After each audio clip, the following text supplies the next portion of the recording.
Bueno, hola. Estamos acá entonces para presentar el libro Comunitaria, editado por Curatoría Forense, que es un emprendimiento, llamemos así, usemos la palabra, pero es más que eso, autónomo, del cual tanto Guillermina Bustos como Jorge Sepúlveda nos van a presentar a través de Comunitaria. Le dejo la palabra, les dejo la palabra. A nosotros nos interesa, bueno, presentar el libro, pero principalmente presentar la complejidad de lo que nosotros tratamos de incluir en este libro, tal como decía Lole hace un rato atrás, cuando estamos en la previa, es desde los primeros libros que hicimos, que fue ese amarillo de allá, el Encuentro de Gestiones Autónomas, hasta ahora, cada vez nuestros libros se van volviendo más complejos. O sea, cada libro crea un desafío para el siguiente, lo mismo que nos pasa con las residencias, lo mismo que nos pasa con las exposiciones. Esto es como parte de lo que nosotros hemos ido descubriendo en nuestro trabajo. Cada vez que intentamos resolver un problema, solamente lo hacemos más específico, ¿sí? Y cada vez requiere más investigación, desarrollar más capacidades y además enfrentar nuevas problemáticas que cuando hicimos el diagnóstico inicial no conocíamos. Muy brevemente, nosotros comenzamos el año 2005 como un grupo de curaduría que hacíamos principalmente exposiciones e intervenciones urbanas. El hacer intervenciones urbanas nos puso en el problema del contacto con el público, ¿sí? El tratar de entender qué es lo que las personas perciben de nuestro trabajo, de nuestro esfuerzo de organización simbólica, nos metió en el problema de entender a ellos, de cómo su construcción, cómo ellos construyen las ideas, cómo se construye el imaginario desde el que nos ven, desde el que nos leen, el tipo de trabajo. Y así, al tratar de entender cómo los artistas convertían estas relaciones entre la obra y el público, empezamos a entender todos los otros mecanismos, o sea, empezamos a enfrentar, en realidad, más que entender, empezamos a enfrentar todos los otros mecanismos de inscripción, circulación y tal. Entonces, después, cuando estábamos más o menos aprendiendo algo de cómo los artistas se relacionan con las obras, cómo las obras con el sistema de arte, con el público, empezamos a ver que había problemas de derechos laborales, problemas de tipos de organización, que surge la red de gestiones autónomas, el problema de los tipos de organizaciones, espacios independientes, gestiones autónomas, nos lleva al problema de organizar esfuerzos comunes, la generación de redes, ¿sí? Y finalmente terminamos en el mismo problema que teníamos al principio, la política, ¿sí? ¿De qué manera nosotros podemos establecer las condiciones en que seamos capaces de ponernos de acuerdo en los nombres, en la forma de uso de las cosas, en las satisfacciones o en los intereses que nosotros tenemos con respecto a esas cosas? Y de qué manera estos acuerdos van constituyéndose en cada una de las escenas locales. Van construyendo glosarios, van construyendo normas de juego y tal. Todo eso para nosotros es el tipo de política que nosotros estamos enfrentando cuando hacemos este tipo de intervenciones. Hablábamos recién con Justo. Nosotros dejamos de hacer intervenciones urbanas hace muy pocas últimamente. Dejamos de hacer exposiciones porque nuestra misma idea de curaduría ha ido cambiando al trabajar en la curaduría. La última idea que estamos defendiendo es la idea de la curaduría de procesos sociales, ¿sí? Donde no solamente la producción de objetos, sino en la producción de comprensión de las mismas personas que participan en una comunidad, de cómo funciona su imaginario, ¿sí? Que nuestra producción como trabajadores de arte intenta afectar la vida cotidiana de las personas, ¿sí? Y a la vez ser afectados por esa ciudadanía temporal que los artistas y los trabajadores de arte tienen en relación con la comunidad. Comprender los procesos, ¿sí? Es para nosotros cada vez más complejo, pero por eso mismo cada vez más interesante. Nosotros sentimos como que nos fuimos adentrando en una novela de misterio, donde las motivaciones de las personas con las que están hablando, la distancia entre lo que te dicen y la forma en que toman decisiones, la distancia entre lo que estructura el discurso, por ejemplo, del turismo, del comercio, de la política tradicional, con los modos de vida cotidianos, se va volviendo cada vez más complejo de entender. Eso ya no lo podemos resolver en una intervención, no lo podemos resolver en una performance en la calle, no lo podemos resolver en una organización precisa o una organización pedagógica que resulta en una exposición, ¿sí?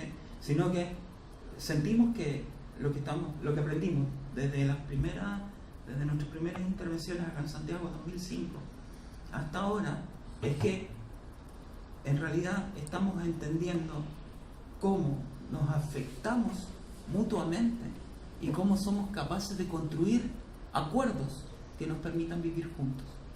Entonces lo que queremos contar ahora es qué tan complicado fue hacer un libro que reflejara toda esta problemática, que no estandarizara en un discurso para el sistema de arte para demostrar que lo que hacemos tiene valor.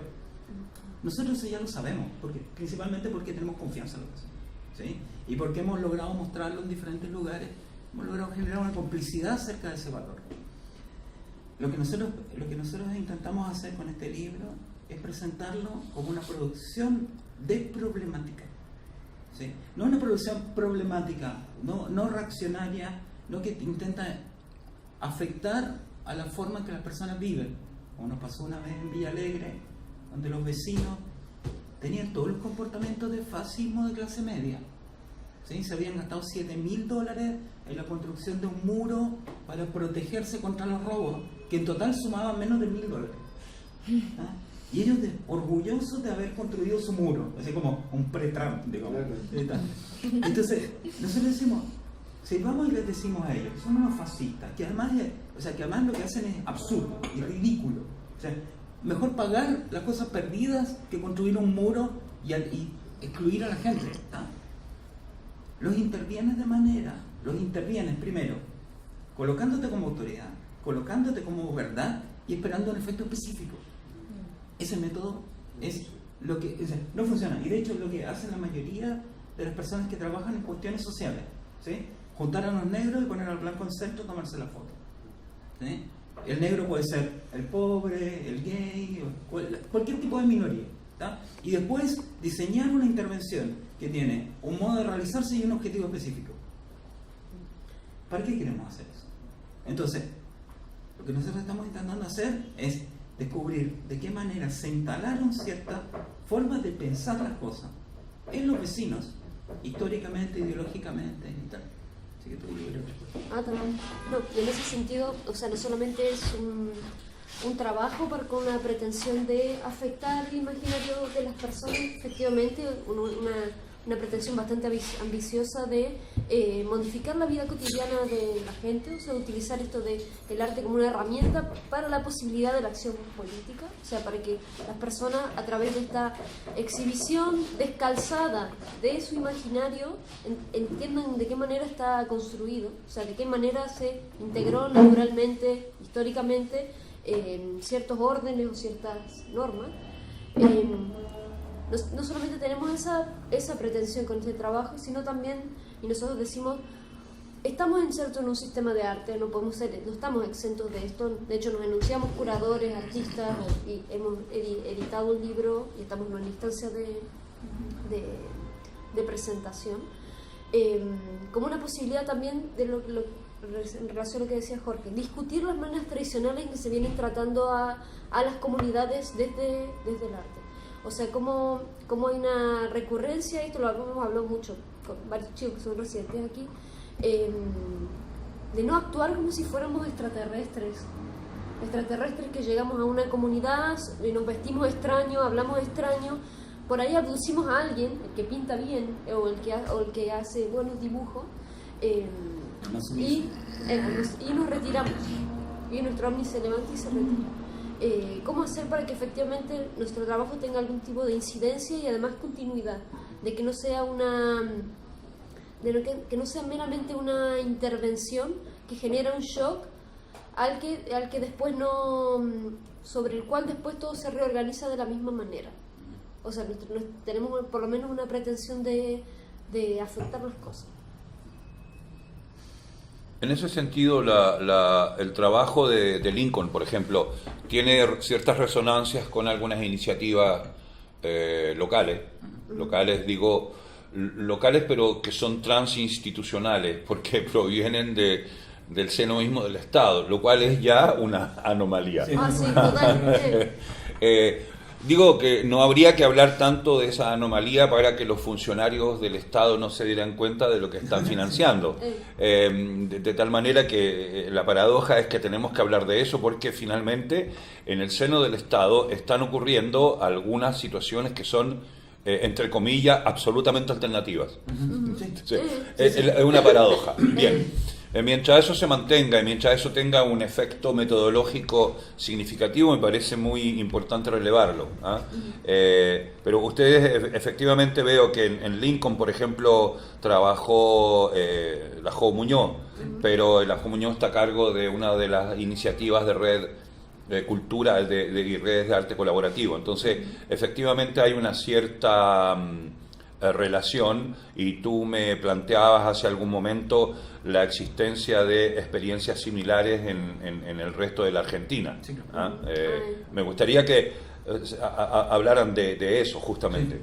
A nosotros lo que nos llama, o sea, después de nosotros comenzamos en 2010, en enero de 2010, haciendo nuestra primera residencia. ¿Sí? Lo hicimos con Espacio G en Valparaíso.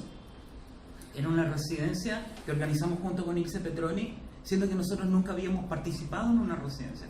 O sea, inventamos, como hay un chico en Salta que es buenísimo, creó una galería sin haber ido nunca a una galería. ¿Sí? O sea, la creó de oído. O sea, la galería tiene una trastienda. A ver, ¿cómo podría ser una trastienda? Empezó a inventarla. ¿Tá?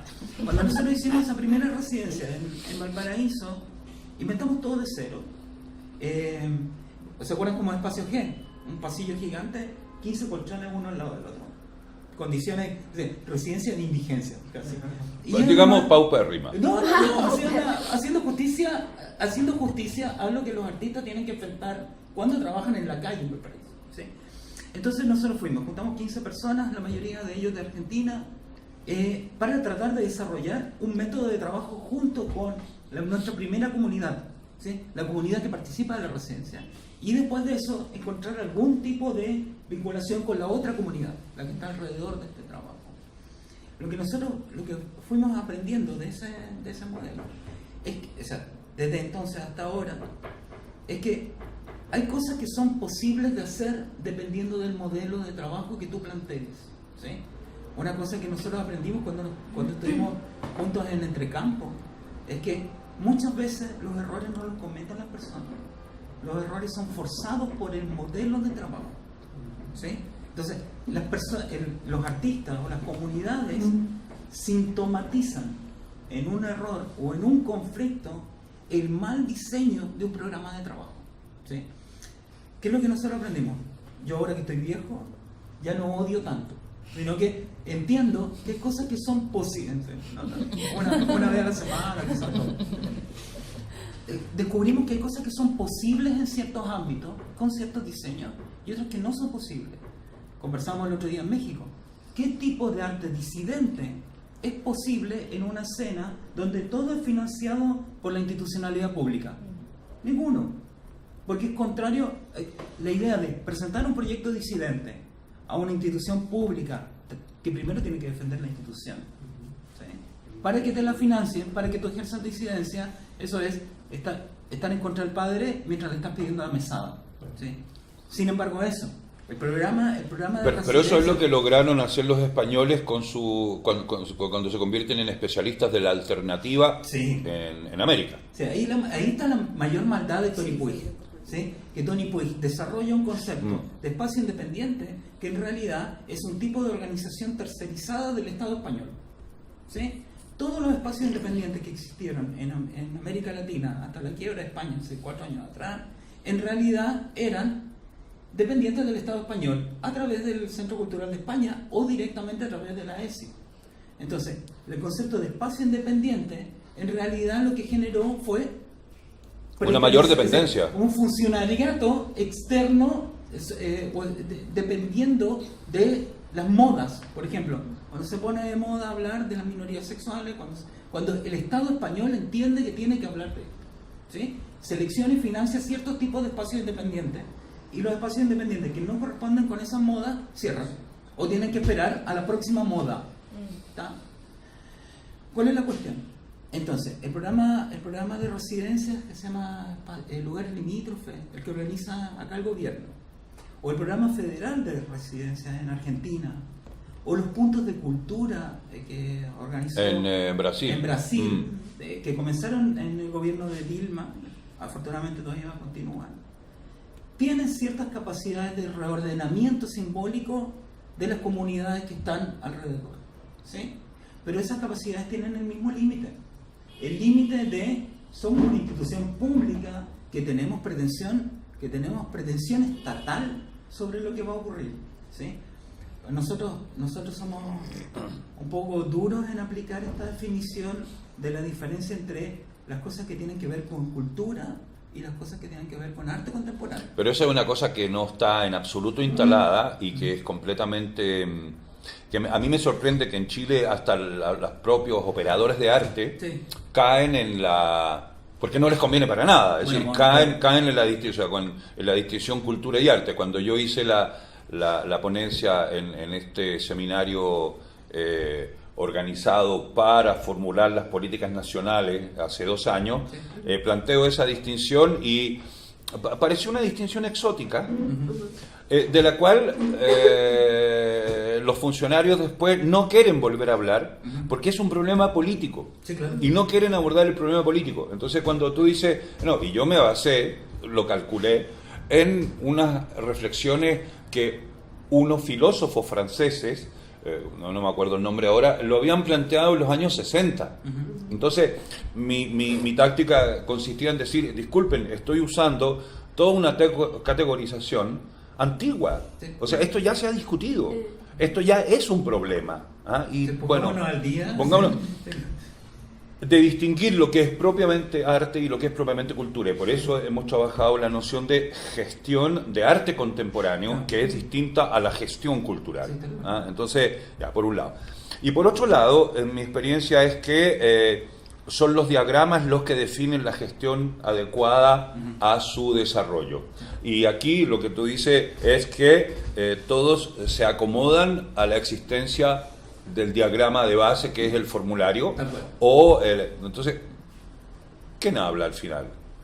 Tú eres hablado por la institución, pongámonos estructuralistas de bolsillo, y decimos, no, eres hablado por la institución. Y la mejor manera de demostrar que eres hablado por la institución es el relevamiento y la existencia de los espacios llamados independientes. Es decir, cómo la institución habla a través de vos, a través de ti, y instala una precarización, porque si no, no puede vivir sin la explotación de esa vulnerabilidad institucional. Bueno, eso es muy curioso porque quiere decir que el propio Estado genera una actividad antiestatal, por un lado. Y es muy curioso, pero eso se refleja en las escuelas de arte, o sea, escuelas de arte que funcionan para ir contra el mercado. Y les enseñan a los estudiantes a egresar como desmantelados. Es extraño. O colecciones públicas que no tienen criterios de desarrollo, y al final hay colecciones privadas que son más interesantes y más significativas que el coleccionismo público. A nosotros, bueno, con Jo Muñoz siempre nos reímos mucho de la categoría chilena artístico-cultural. Sí, artístico-cultural perro gato, ¿no? Cuando nosotros...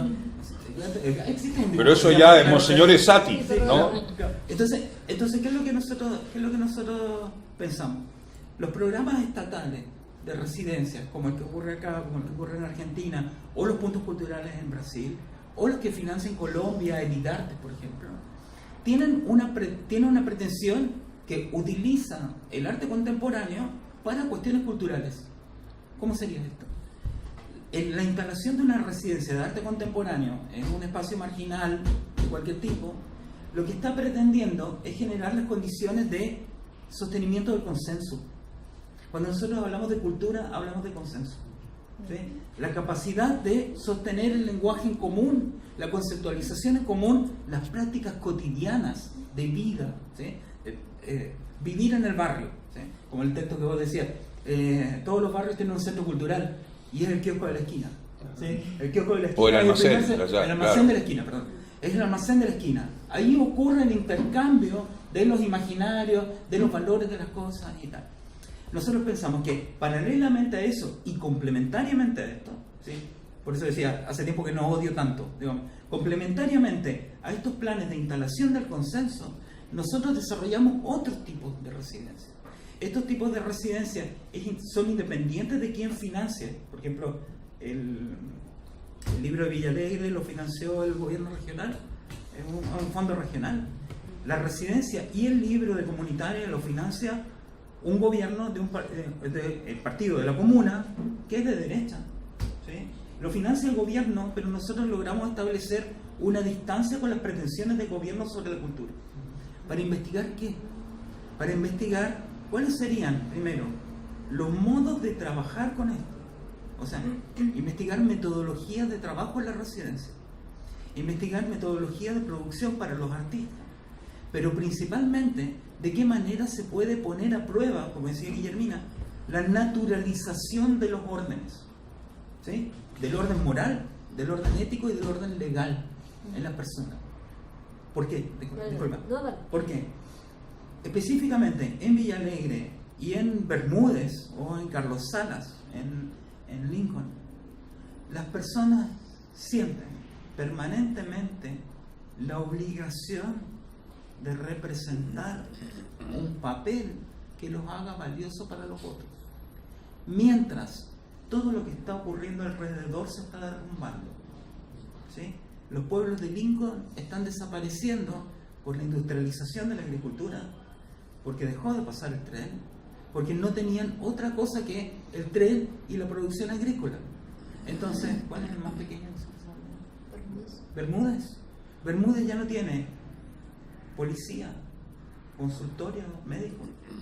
Hay una iglesia que se abre una vez por mes. ¿Sí? Solamente la única institución pública que funciona, que continúa funcionando, es la escuela primaria.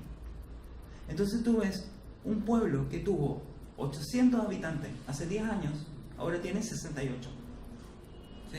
Donde están todos los edificios cayéndose mientras las personas circulan por el pueblo. Nuestro punto es, ¿qué es lo que nosotros somos capaces de hacer con una residencia de arte? ¿Sí? Es entender cómo se puede convivir con eso. ¿Sí? Cómo se puede convivir con la política pública, no haciendo política pública, sino construyendo subjetividad y ciudadanía.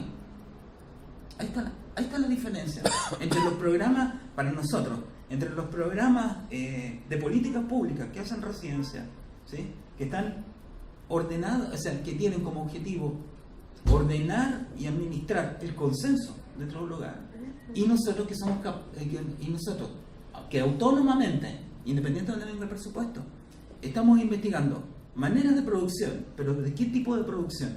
No solamente modificar la realidad material por medios materiales, sino de producción de subjetividad y de producción de otros tipos de ciudadanía. En un pueblo pequeño de 200 habitantes no podés ser gay, aunque seas, ¿sí? Eso es lo que nosotros estamos intentando comprender cómo administrar simbólicamente, de cómo entender y cómo relacionarnos con eso, ¿sí? Cómo se naturalizaron los órdenes a través del consenso y cómo nosotros podemos actualizar y poner a prueba esos órdenes. Sí, igual con una salvedad.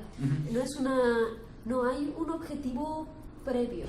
Porque uno podría decir, hay cultura disidente, hay cultura que se actualiza y hay cultura que revisa sus propios órdenes para estar orientados a otras formas que acomoden más socialmente a los individuos que están en esa sociedad. Pero lo que nos parece más interesante del arte en particular es esto de que no obliga, de te traigo un problema y tú te haces cargo, ves de qué manera te haces cargo de eso. Y lo que pasa en particular en Lincoln es que hemos logrado coincidir con ciertos intereses de la política pública orientadas al turismo o orientadas a la posibilidad de visibilidad y de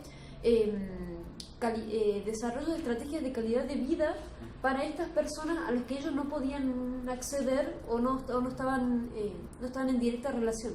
Por esto de que Lincoln es una ciudad cabecera y 10 pueblos alrededor, pequeños, donde todas las actividades culturales, de turismo y tal, ocurren en ciudad cabecera. Entonces eso hacía, por ejemplo, que políticamente los pueblos se resistieran a la capital. O sea, que los delegados tuvieran disputas políticas con el intendente. O sea, para bien o para mal, a través de la residencia, si bien nosotros decimos que no traemos un sello político, o sea, que tomamos distancia, que estamos financiados por ello, de alguna manera permite una conexión, una relación entre la ciudad principal y los pueblos. Claro, nosotros no somos ejecutores de una política específica, ni de la política del intendente de la comuna, sino que lo que sí tenemos es una metodología, una ideología y ciertos procedimientos de trabajo. ¿Y cómo se materializa esa metodología? Yo encuentro que la paradoja en el mismo seno de la institución cultural es consenso y disenso. Sí. Es decir, que un mismo funcionario bajo ciertas condiciones va a estar por el lado del consenso absoluto y en otras condiciones manteniendo el disenso, no absoluto, pero un disenso. De manera que en la misma institución ya no distingamos entre disenso y consenso, sino que las cosas están articuladas de tal manera que a veces el disenso permite fortalecer el consenso. No, claro. Y el consenso plantea la necesidad de un disenso controlado. O sea, al final, claro, al final todo resulta funcional, ¿te fijas? Entonces, esa es la paradoja. Si uno tuviese la lucidez como para hacer las distinciones administrativas entre uno y otro, serían quizás más fácil la vida de los funcionarios, sí, claro, porque tienen que pelear con la administración para justificar cosas que no tienen nombre de repente, al interior de la propia administración. Sí. Pero eso es un problema de las administraciones, al cual no hay que quitarle el cuerpo, porque finalmente la administración es un concepto en sí mismo, tiene su diagrama. El punto es cómo en esta... Mi pregunta es, en el fondo, ¿cuánto hay de articulación entre consenso y disenso en la fabricación del libro?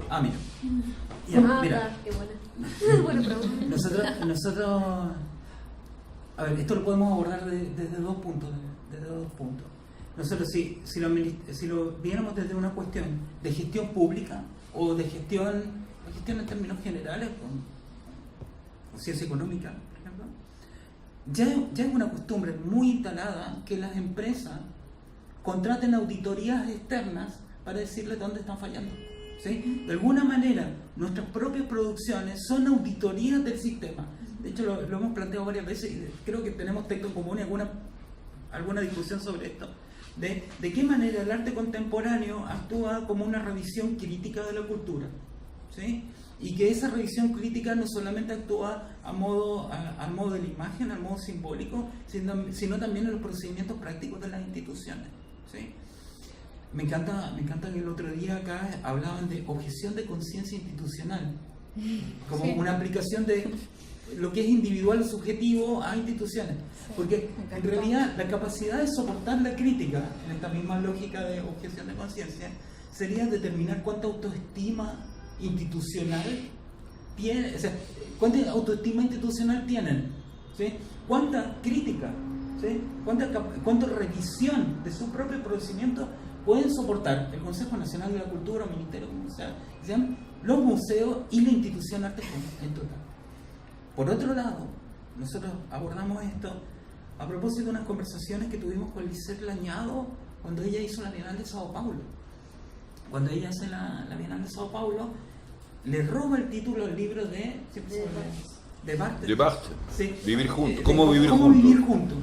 Cuando ella hace sus evaluaciones, antes de comenzar la Bienal, durante el transcurso de la Bienal y luego de que termina, ella hace una cuestión muy interesante, porque ocupa el libro de Barthes como una auditoría de ella. La última frase que tuvimos una conversación acá en la Universidad de Chile, que trae como parte de la Bienal de Sao Paulo, acá. ¿Qué trajo? Sí, que trajo. ¿Ya no trae más? No. Ese era un negocio de Alfons Hug con Hartmut Becher, que era el director de... No, esa fue una operación Goethe. Ya. pero ya no existe. Ya lograron su objetivo, ya se acabó. Pero eso, y Lisette cortó el asunto porque no se justificaba. Era una invención de Hug Becher en una estrategia Goethe internacional para el cual el MAC solamente fue el lugar de arrendamiento, digámoslo así, punto. Entonces, la conversación que nosotros tuvimos con Lisette, después de que termina la Bienal de Sao Paulo, ella dice: yo utilicé este libro como una forma de plantear, una forma de cómo llevar a cabo una bienal, ¿sí?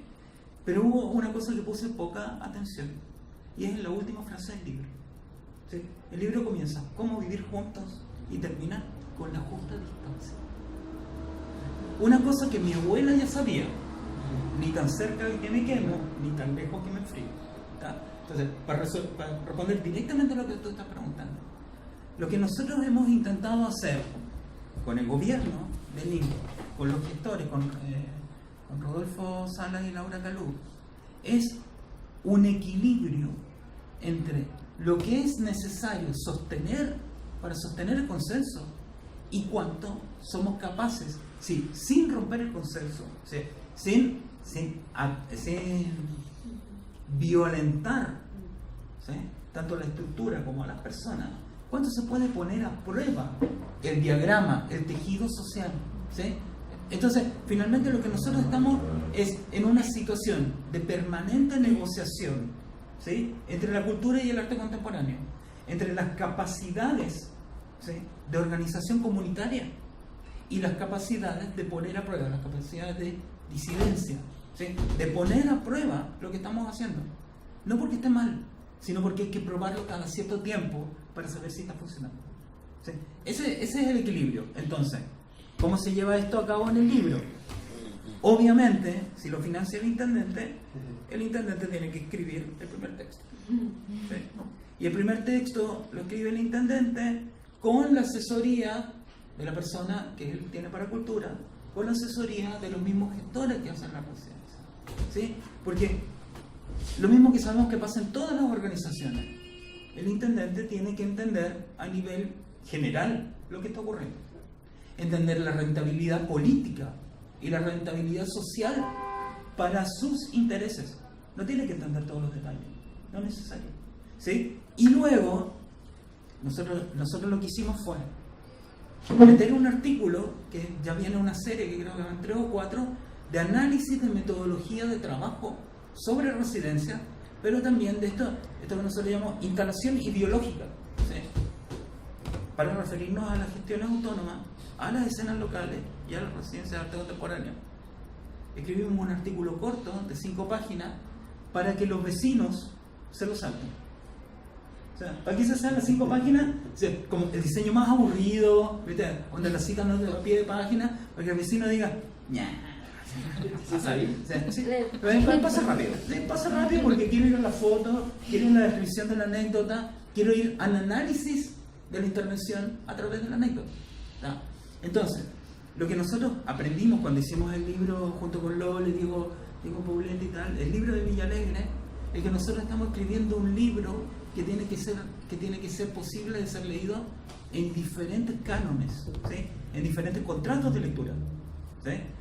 Rodi, el gestor de comunitario, decía, él estaba revisando los capítulos a medida que nosotros lo íbamos escribiendo.